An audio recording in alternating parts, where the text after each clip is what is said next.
मुंबईमधून मुंबई 4 नवीन ठिकाणी कबुतरांना दाणे टाकायला परवानगी देण्यात आली आहे। सकाळी 7 ते 9 या वेळेमध्ये कबुतरांना नियंत्रितरित्या दाणे टाकायला परवानगी देण्यात आली आहे। स्वयंसेवी संस्थांना कबूतरखानाचं व्यवस्थापन करावं लागणार आहे। तज्ञ समितीने अहवाल दिला, कोर्ट आदेश मिळेपर्यंत अंतरिम ही व्यवस्था करण्यात आली आहे। विद्यमान कबूतरखाने सुरू करायला परवानगी नाही, ते बंदच राहणार आहेत। सुष्मिता भदाणे आपल्या प्रतिनिधी आता आपल्यासोबत आहे। सुष्मिता, काय नेमका निर्णय?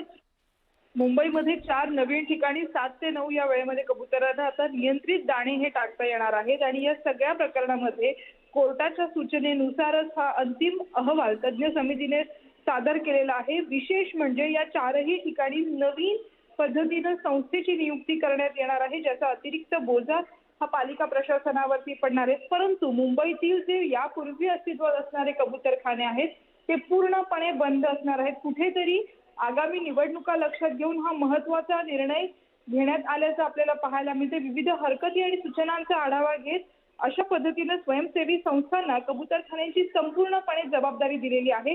वरळी, अंधेरी, मुलुंड आणि गोराई या 4 भागांमध्ये हे विशेष कबूतरखाने पालिका तयार करणार आहे।